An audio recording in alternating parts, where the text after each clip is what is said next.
312वां अध्याय त्वरिता विद्या से प्राप्त होने वाले सिद्धियों का वर्णन। अग्निदेव कहते हैं, मुनि अब मैं विद्या प्रस्ताव का वर्णन करूंगा जो धर्म काम आदि की सिद्धि प्रदान करने वाले हैं।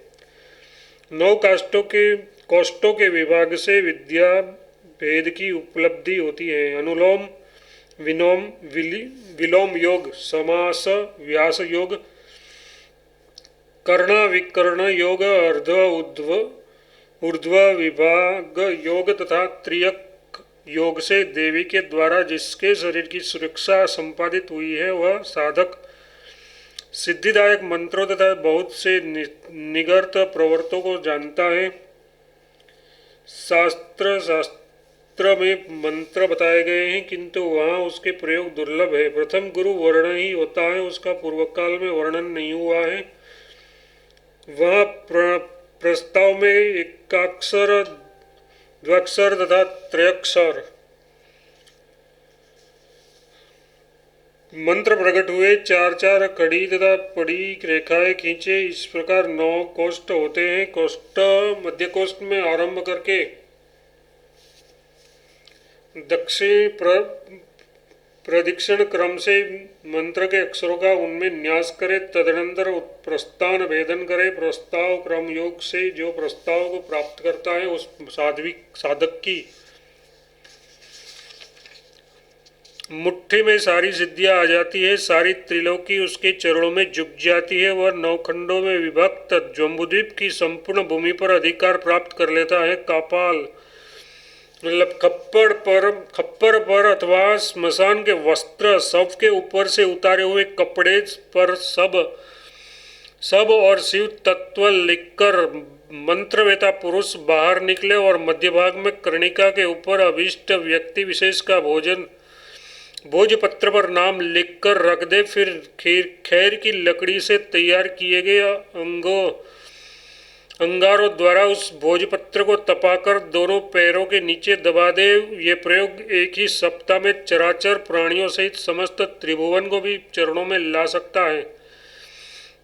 वज्र संपुट गर्भ से युक्त द्वादशार चक्र के मध्य में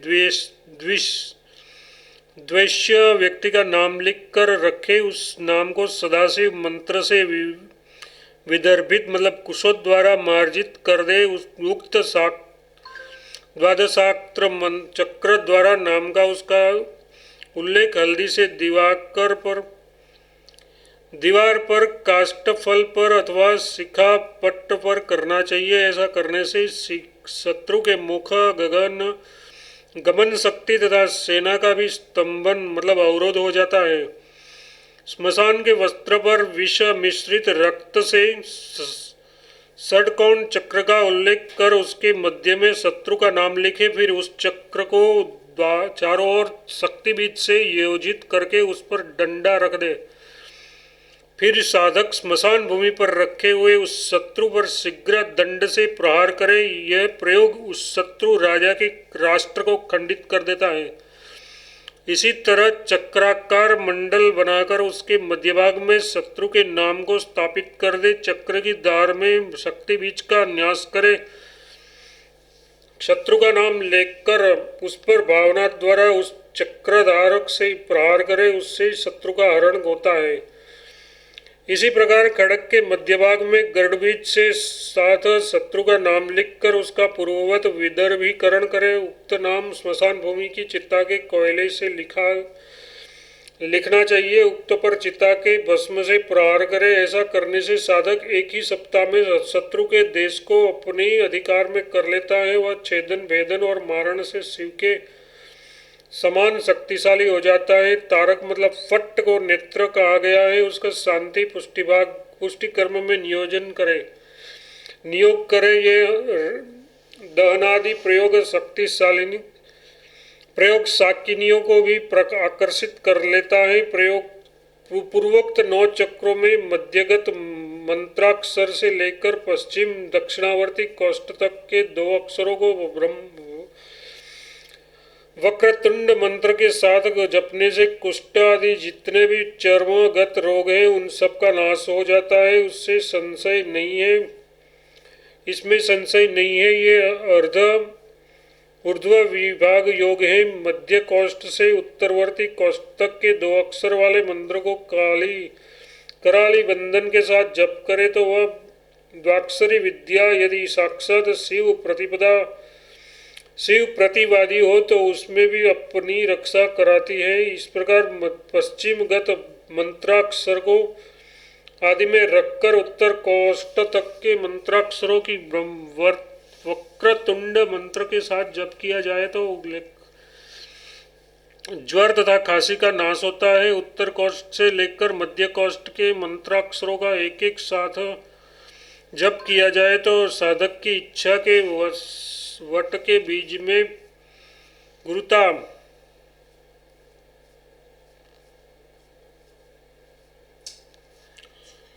भारीपन आ सकते हैं। इस तरह पूर्वादि मध्यांगत अक्षरों के जप से वह तत्काल उसमें लघुता मतलब हल्कापन ला सकता है। भोजपत्र का गोरोचना द्वारा वज्र से व्याप्त भूपर चक्र लिखकर अनुलोम क्रम से स्थित मंत्र बीजों को लिखकर उसे मंत्रवत धारण करके साधक अपने शरीर की रक्षा करे। भावपूर्वक सुवर्ण में मढ़ाकर धारण किया गया ये रक्षा यंत्र मृत्यु का भी नाश करने वाला होता है। वह विघ्न पाप तथा शत्रुओं का दमन करने वाला है तथा सौभाग्य और दीर्घायु देने वाला है। ये रक्षा यंत्र धारण किया जाए तो वह जुआ तथा युद्ध में भी विजयदायक होता है। इंद्र की सेना के साथ संग्राम हो तो उसमें भी वह विजय दिलाता है, इसमें संशय नहीं है। ये रक्षा यंत्र वंध्या को भी पुत्र देने वाला तथा दूसरी चिंतामणि के समान मनोवांछित की पूर्ति करने वाला है। उससे रक्षित हुआ मनुष्य परराष्ट्र पर भी अधिकार पा लेता है तथा राष्ट्र और पृथ्वी को जीत लेता है। फट स्त्रीम क्षेम हुम इस 4 अक्षरों का 1 लाख जप करने से यक्ष आदि भी वशीभूत हो जाते हैं। इस प्रकार आदि आग्नेय महापुराण में त्वरिता विद्या से प्राप्त होने वाली सिद्धियों का वर्णन नामक 312वां अध्याय पूरा हुआ। 313वां अध्याय नाना मंत्रों का वर्णन। अग्निदेव कहते हैं, अब मैं सच्चिदानंद स्वरूप भगवान विनायक गणेश के पूजन की विधि बताऊंगा। योगपीठ पर प्रथम तो आधार शक्ति की पूजा करें, फिर अग्नि आदि कोणों द्वारा तथा पूर्वोदिक दिशाओं में क्रमशः धर्म ज्ञान वैराग्य ऐश्वर्य अधर्म ज्ञान वैराग्य तथा अनैश्वर्य इन 8 की अर्चना करें। तदनंतर कंद नाल पद्म कर्णिका केसर और सत्वादि 3 गुणों की और पद्मासन की पूजा करे।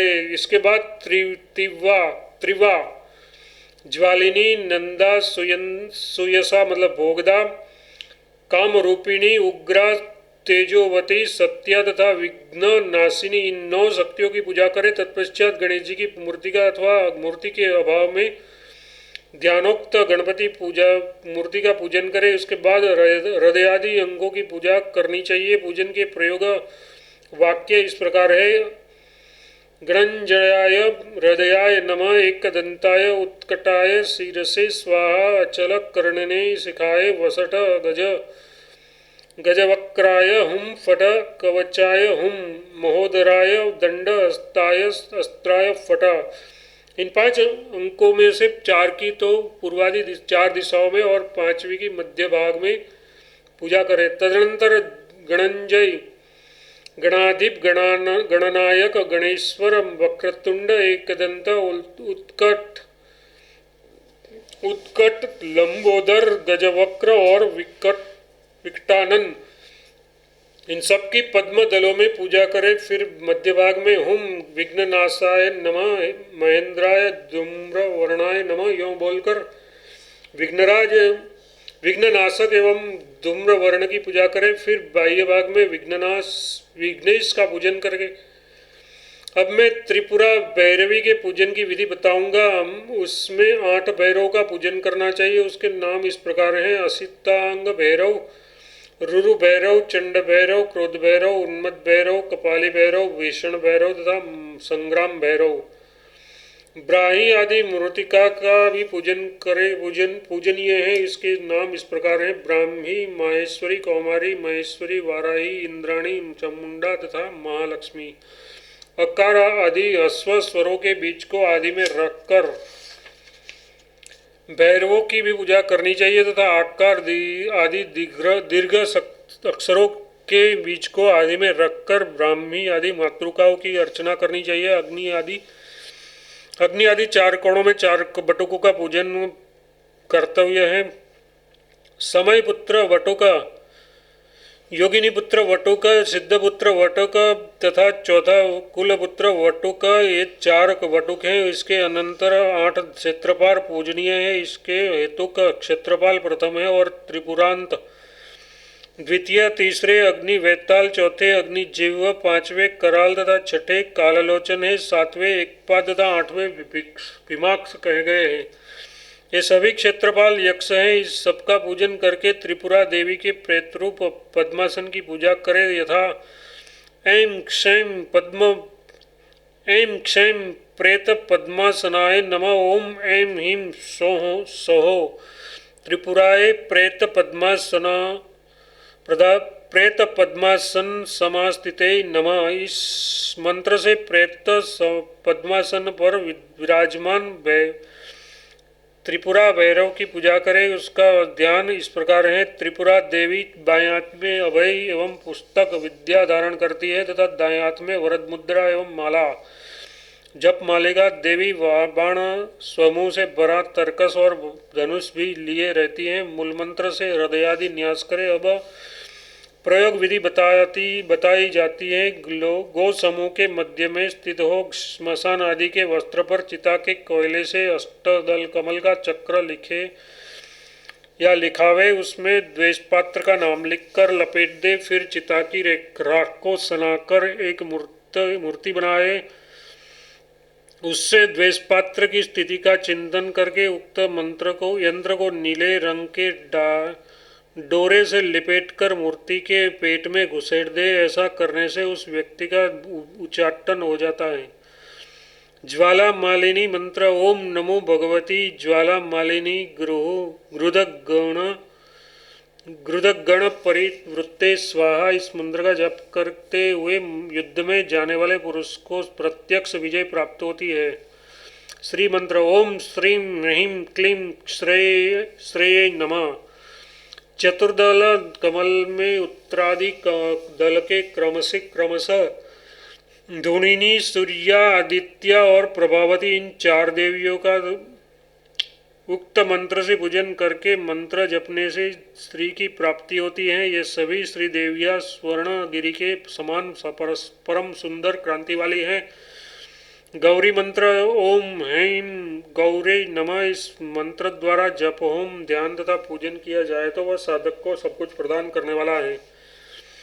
गौरी देवी की अंग क्रांति अरुणाभार गौर है। उसके 4 भुजाएं हैं। वे दाहिने 2 हाथों में पाश तथा वरद मुद्रा धारण करती है और बाएं 2 हाथों में अंकुश एवं अभय।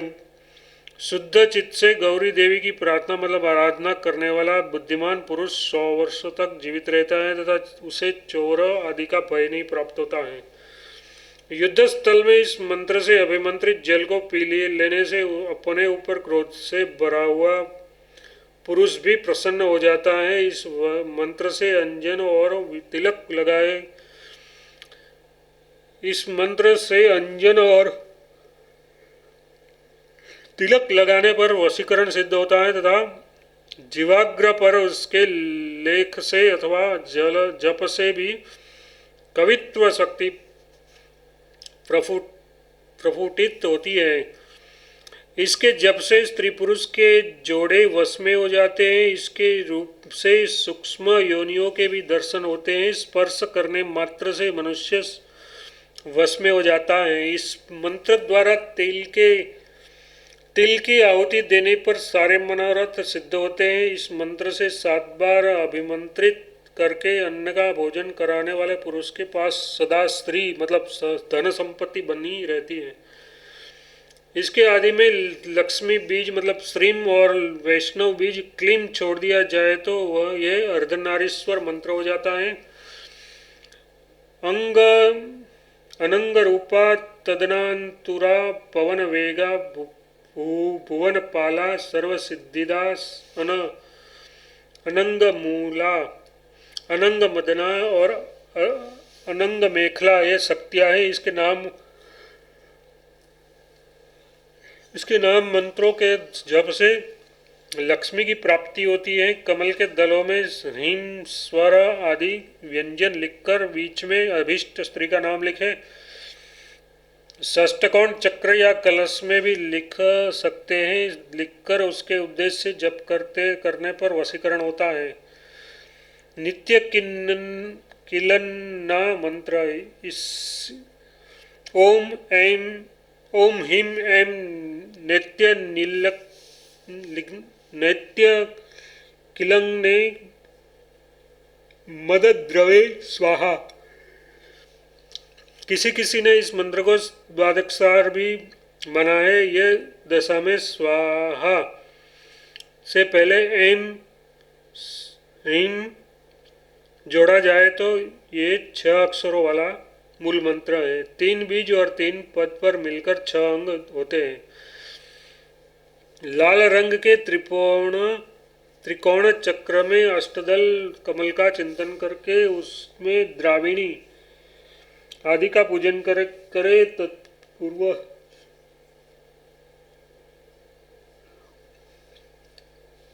द्राविणी आदि 4 शक्तियों तथा ईशान आदि कोणों में अपरा आदि 4 शक्तियों का चिंतन पूजन करना चाहिए। उनके क्रमशः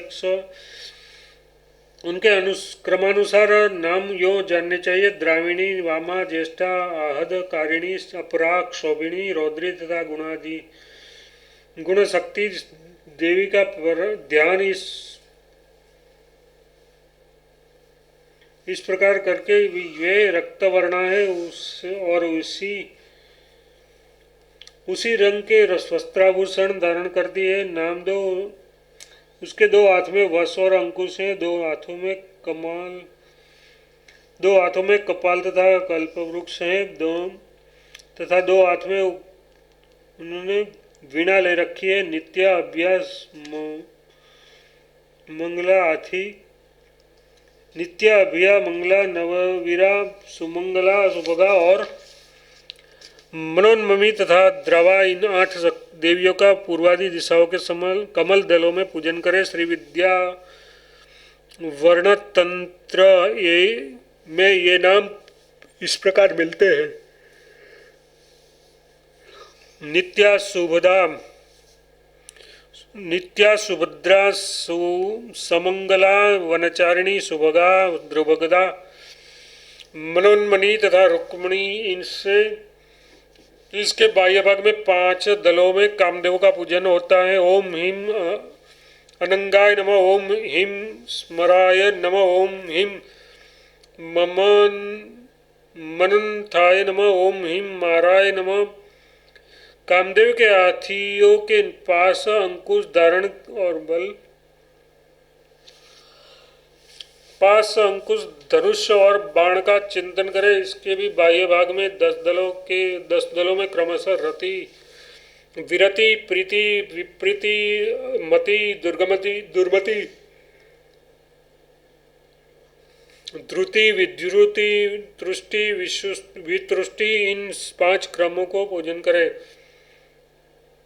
ओम ऐं नित्य नैमिकिने महादे ओम ओम स्वाहा। अ आ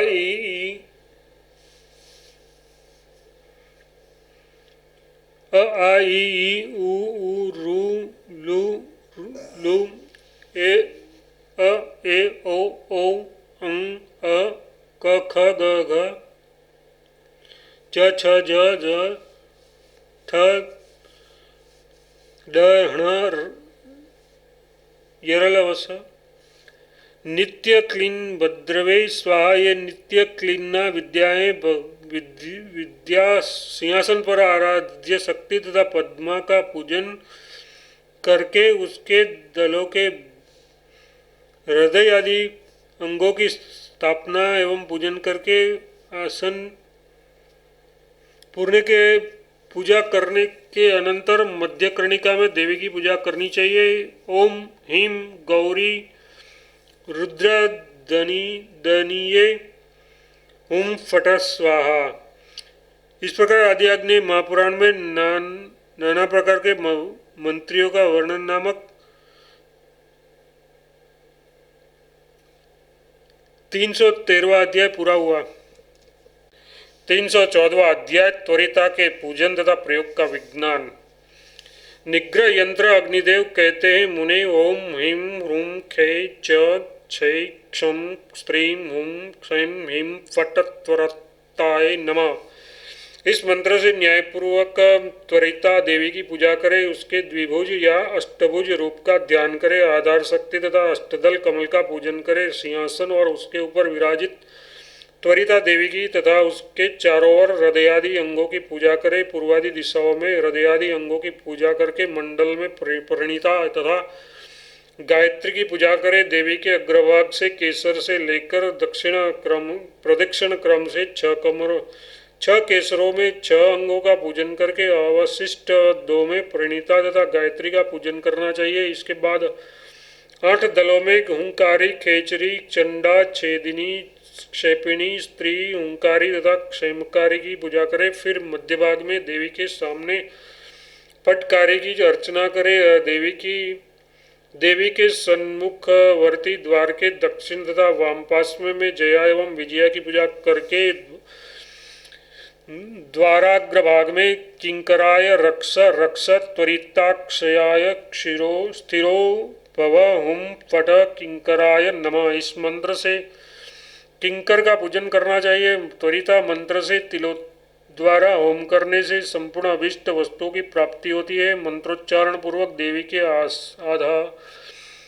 आभूषण स्वरूप 8 नागों की पूजा करनी चाहिए। यथा अनंताय नमः स्वाहा, कुलिकाय नमः स्वाहा, वासुकीराय राजाय स्वाहा, शंखपालाय वषट, तक्षकाय वषट, महापद्माय नमः, कर्कोटनागाय स्वाहा, पद्माय नमः स्फट।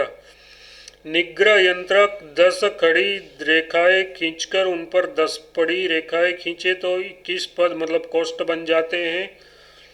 उन पदों द्वारा निग्रह चक्र का निर्माण करें। यह चक्र वस्त्र पर, वेदी पर, वृक्ष के पत्ते पर, वृक्ष के तने पर, शिखा पट्ट पर तथा यष्टिकाओं पर भी लिखा जा सकता है।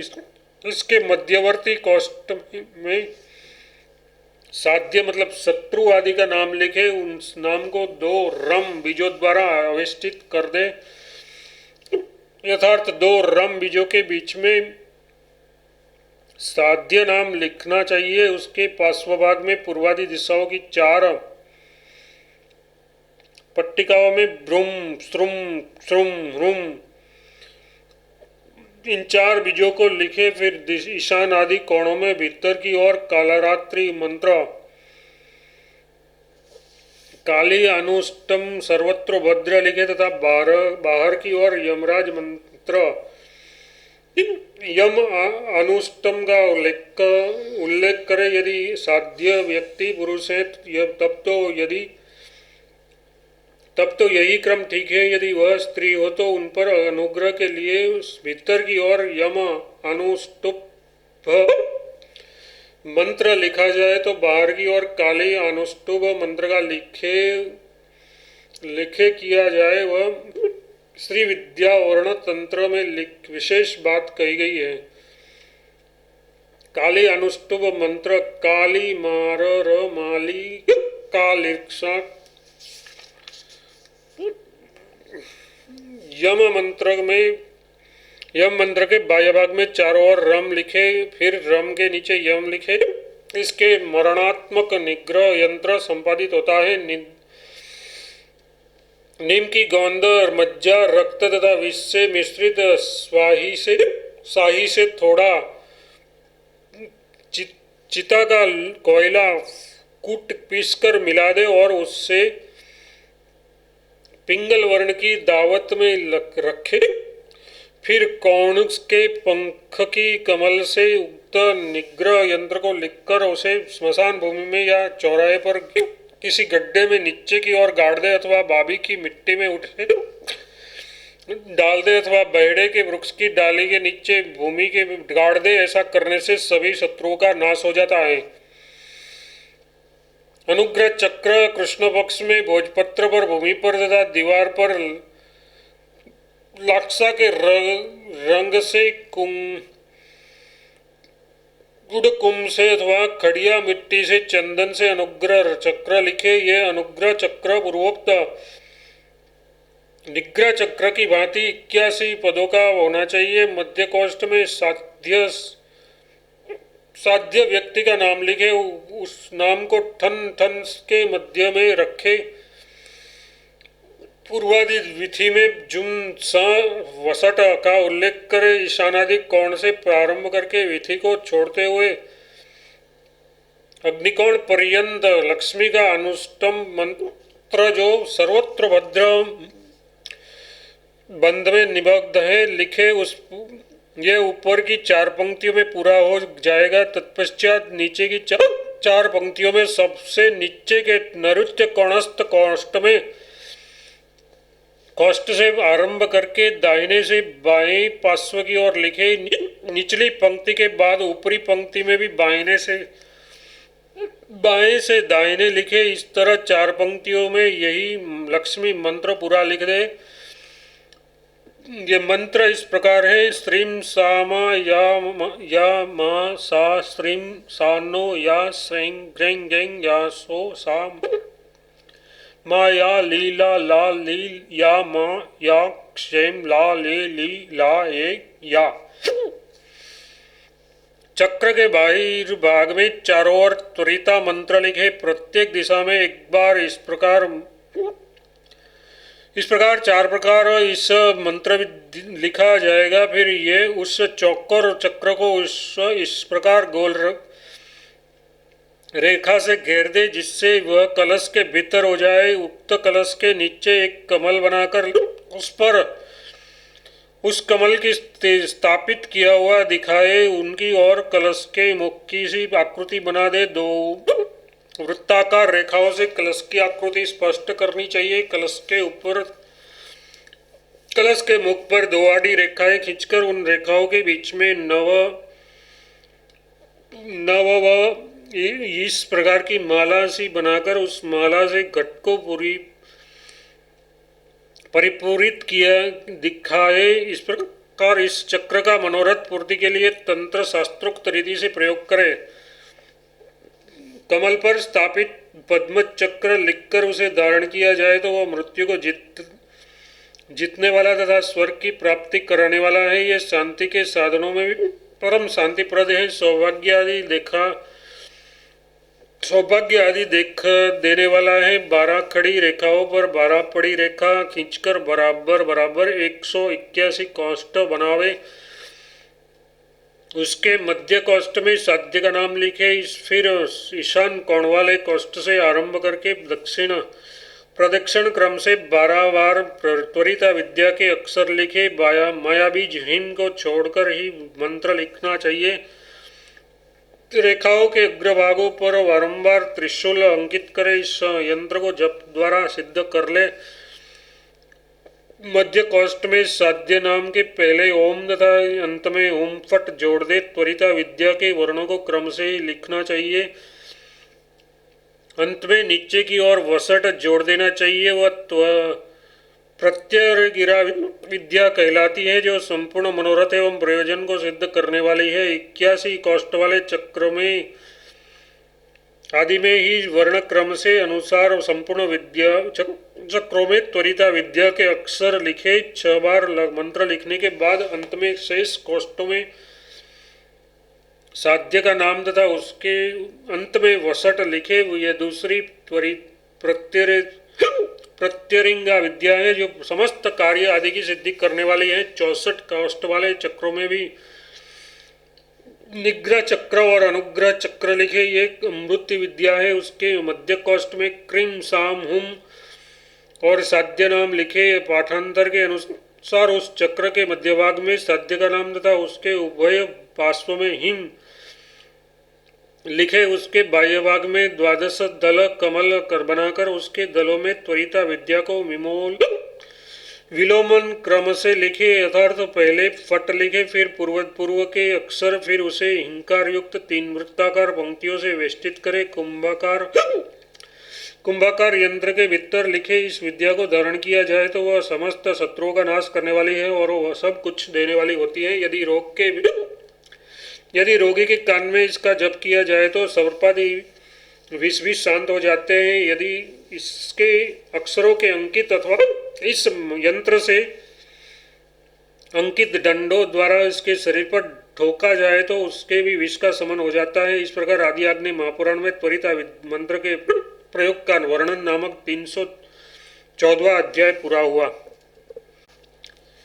315वां अध्याय स्तंभन आदि के मंत्रों का कथन। अग्निदेव कहते हैं, मुनि अब मैं स्तंभन, मोहन, वशीकरण, विद्वेषण तथा उच्चाटन के प्रयोग बताता हूँ। विष व्याधि, आरोग्य, मारण तथा उसके शमन के प्रयोग भी बता रहा हूँ। भोजपत्र पर ताड़ की कलम से कुर्म चक्र लिखे वह 6 अंगुल के माप का होना चाहिए। तदनंतर द्विज उसके मुख तथा चारों पैरों में मंत्र का न्यास करे। चारों पैरों में क्रीम का, मुख में हिम लिखे।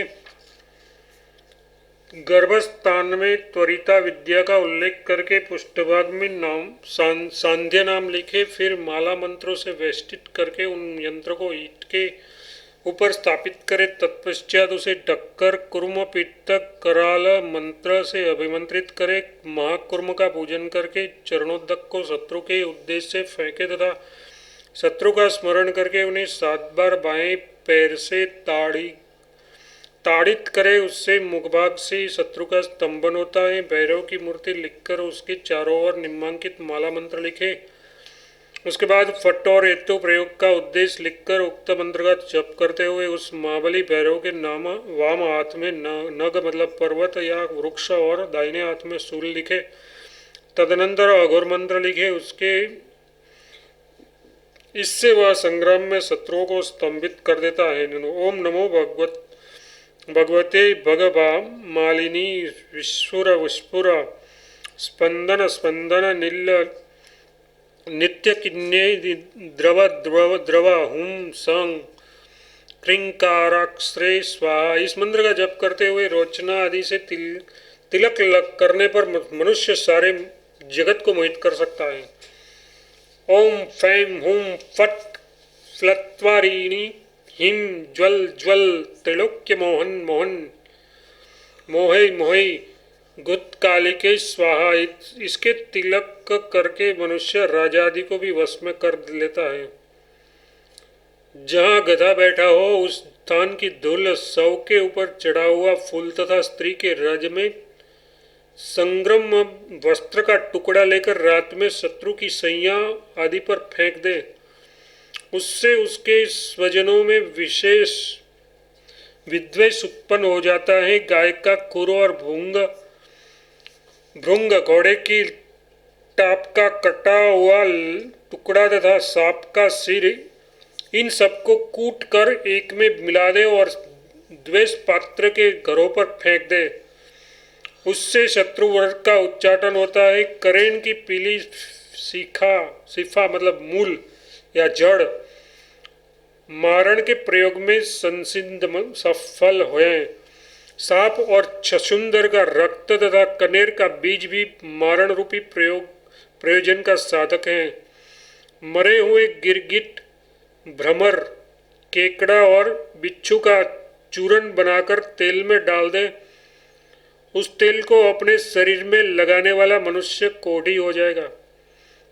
ओम नवग्रहाय सर्व शत्रुन मम साधय मारय आम सौम मम बुम गुम सुम सम स्त्राम केम ओम स्वाहा। इस मंत्र को भोजपत्र या नवग्रह प्रतिमा पर लिखकर मदार के 100 फूलों से पूजा करके शत्रु मारण के उद्देश्य से उस यंत्र का प्रतिमाओं को स्मशान भूमि में गाड़ दे। उससे समस्त ग्रह साधक के शत्रु को मार डालते हैं। ओम कुंजरी ब्रह्माणी, ओम मंजरी माहेश्वरी, ओम वैताली कौमारी, ओम काली वैष्णवी, ओम अघोरा वाराही, ओम वैतालिनांद्री, उर्वशी चामुंडा, ओम वैताली चामुंडा, ओम जयाली यक्षिणी नव मातरो हे मम शत्रुम गृहुत गृहुत।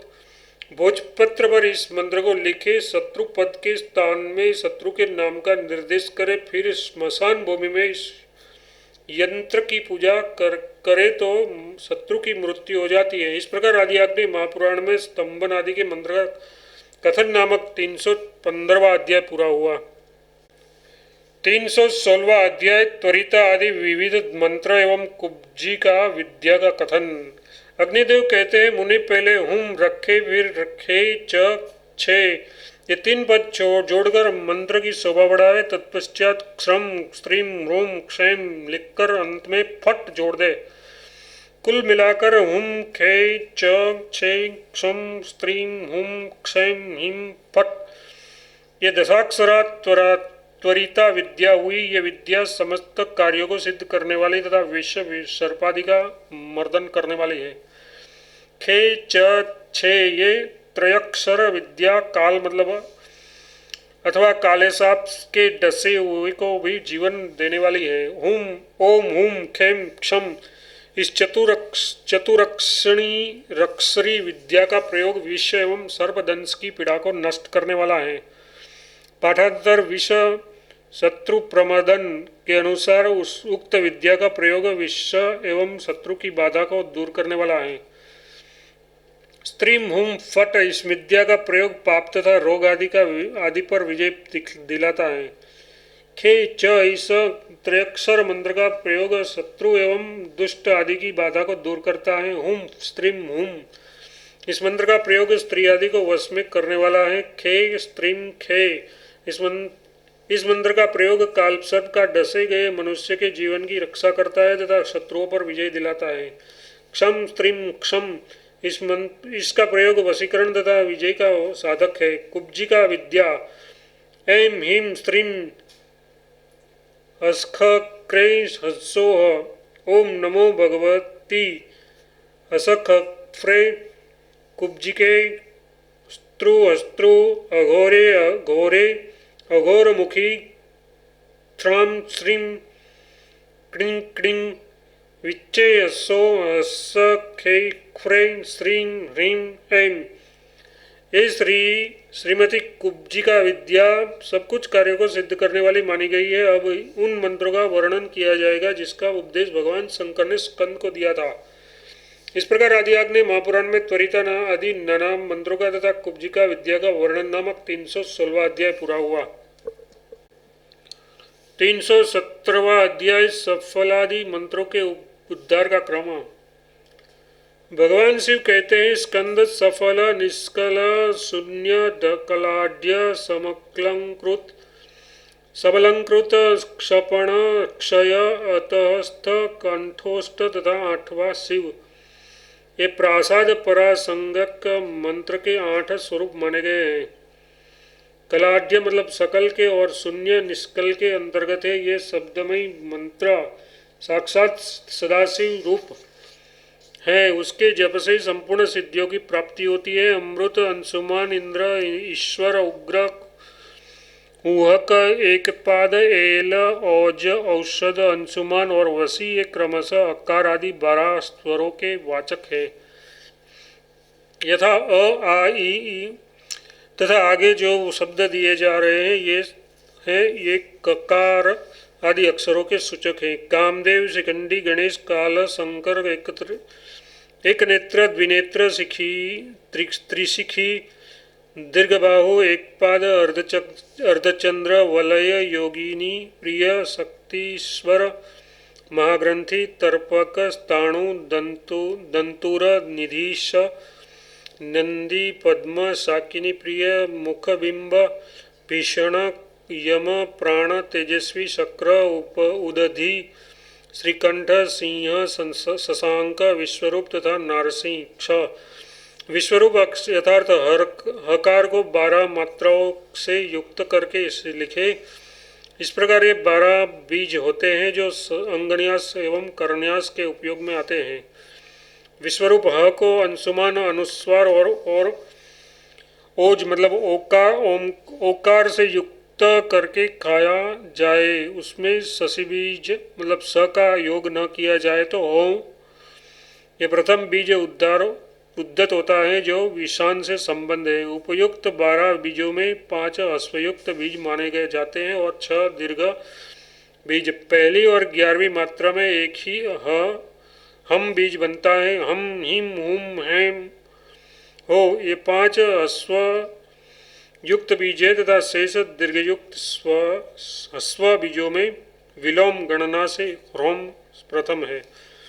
शेष क्रमशः तृतीय, पंचम, सप्तम और नवम कहे गए हैं। द्वितीय आदि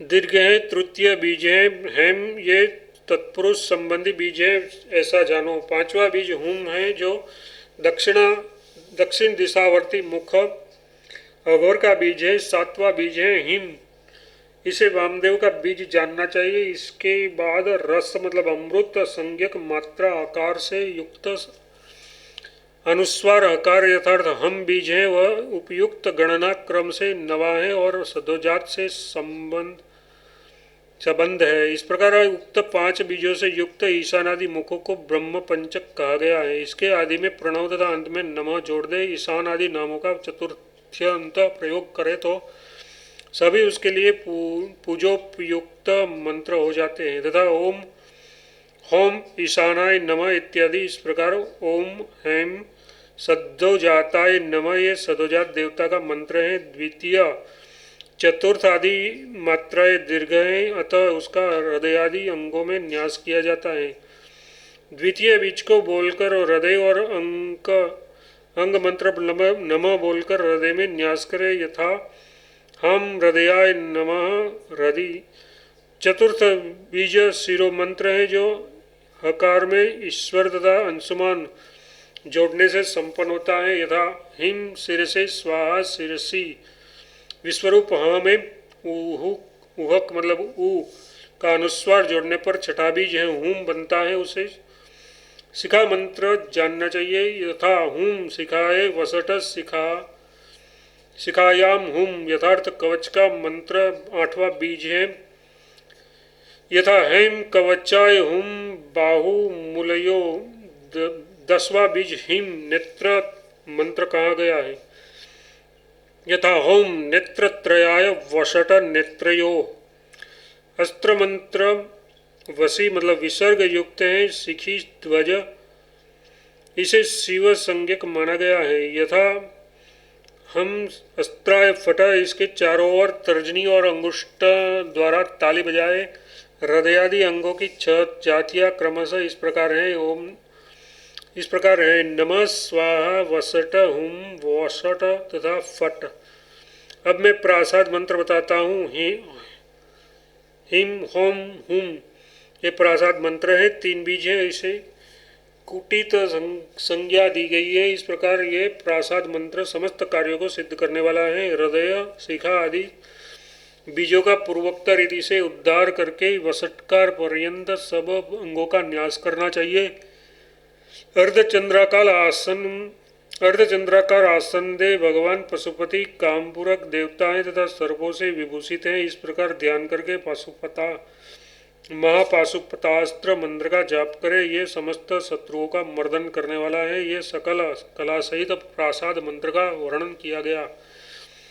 अब निष्कल मंत्र कहा जाता है। औषध मतलब ओम, विश्वरूप हाँ, 11वीं मात्रा सूर्यमंडल अनुस्वार, इससे युक्त अर्धचंद्र अनुनासिक एवं नाद से युक्त जो होम मंत्र है ये निष्कल प्रासाद मंत्र है। इसे संज्ञा विहीन कुटिल भी कहते हैं। निष्कल प्रासाद मंत्र भोग और मोक्ष प्रदान करने वाला है। सदाशिव स्वरूप प्रासाद मंत्र ईशानादि 5 ब्रह्म मूर्तियों से युक्त होता है। अतः वह पंचांग या सांग कहा गया है। अंशुमान मतलब अनुस्वार, विश्वरूप हाँ तथा अमृत इन तीनों के योग से व्यक्त हुआ हम बीज शून्य नाम से अभिहित होता है। हिम हुम हेम होम इन सब का उपलक्षण है। ईशान आदि ब्रह्मात्मा अंगों मुखों से रहित होने पर ही उनकी शून्य संज्ञा होती है। ईशान आदि मूर्तियाँ इन बीजों के अमृत रूप हैं। इसका पूजन समस्त विघ्नों का नाश करने वाला है। अंशुमान मतलब अनुस्वार युक्त विश्वरूप हम आदि उह का मतलब ऊ के ऊपर अधिष्ठान हो तो वह हुम बीज कलाढ्य कहा गया है। वह सकल के ही अंतर्गत है।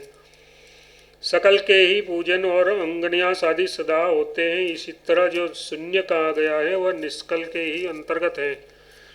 नरसिंह यमराज के ऊपर बैठे हो, यथार्थ क्षकार मकार के ऊपर चढ़ा हो, साथ ही तेजस्वी र तथा प्राण और य का भी योग हो, फिर उस ऊपर अंशुमान मतलब अनुस्वार हो तथा नीचे उहक मतलब दीर्घ उकार हो तो संभ्रमव्यूम ये बीज उद्दत होता है। इसकी समलंकृत संज्ञा है। ये ऊपर और नीचे भी मात्रा से अलंकृत होने के कारण समलंकृत कहा गया है। यह भी प्रासाद पर नामक मंत्र का एक भेद है। चंद्राकार बिंदु और नाद से युक्त ब्रह्मा एवं विष्णु के नामों से विभूषित क्रमशः उदधि मतलब व और नरसिंह क्ष को 12 मात्राओं से भेदित करे। ऐसा करने पर पूर्ववत अस्वरों से युक्त बीज ईशानादि ब्रह्मात्मक अंग होने पर तथा दीर्घ स्वरों से युक्त बीज सहित मंत्र हृदयादि अंगों में विनश्य किए जाएंगे। अब 10 बीजरूप प्रणव बताए जाते हैं। ओज को अनुस्वार से युक्त करके ओम इस प्रथम वर्ण का उद्धार करें। अंशुमान और अंशु का योग आम ये नायक स्वरूप द्वितीय वर्ण है। अंशुमान और ईश्वर ई ये तृतीय वर्ण है जो मुक्ति प्रदान करने वाला है। अंशु अनुस्वार से अलंकृत उहक मतलब अर्थात ओम ये चतुर्थ वर्ण है। अनुस्वार वरुण व प्राण य और तेजस यथार्थ व्युम इसे पंचम बीजाक्षर बताया गया है। तत्पश्चात अनुस्वार कृतांत मतलब मक्कार यथार्थ मम ये षष्ठ बीज है। अनुस्वार उदक है और प्राण व्यम सप्तम बीज के रूप में उद्दत हुआ है। इंद्रयुक्त पद्म पम 8वां तथा पद एक पादयुक्त नंदीश ने 9वां बीज है। अंत में प्रथम बीज ओम का ही उल्लेख किया जाता है। इस प्रकार जो 10 बीजात्मक मंत्र है इसे क्षपण कहा गया है। इसका पहला, तीसरा, 5वां, 7वां तथा 9वां बीज क्रमशः ईशान, तत्पुरुष, अघोर, वामदेव और सद्योजात स्वरूप है। द्वितीय आदि बीज हृदयादि अंगन्यास में उपयुक्त होते हैं। 10 प्रणवात्मक बीजों के एक साथ उच्चारण पूर्वक अस्त्राय फटक बोलकर अस्त्र न्यास करे। ईशानादि मूर्तियों के अंत में नमः जोड़कर ही बोलना चाहिए, अन्यथा नहीं। द्वितीय बीज से लेकर 9वें बीज तक के जो 8 बीज हैं वे 8 विद्वेश्वर रूप हैं। उनके नाम ये हैं अंतेश, सूक्ष्म, शिवोत्तम, एक मूर्ति, एक रूप, त्रिमूर्ति, श्रीकंठ तथा शिखंडी। ये 8 विश्वेश्वर कहे गए हैं। शिखंडी से लेकर अंतेश पर्यंत विलोम क्रम से बीज मंत्रों का संबंध जोड़ना चाहिए। यही प्रासाद मंत्र का क्षय नामक भेद है। इस तरह यहाँ मूर्ति विद्या बताई गई है। इस प्रकार आदि आग्नेय महापुराण में सकलादि इस मंत्रों के उद्धार का वर्णन नामक 370वां अध्याय पूरा हुआ।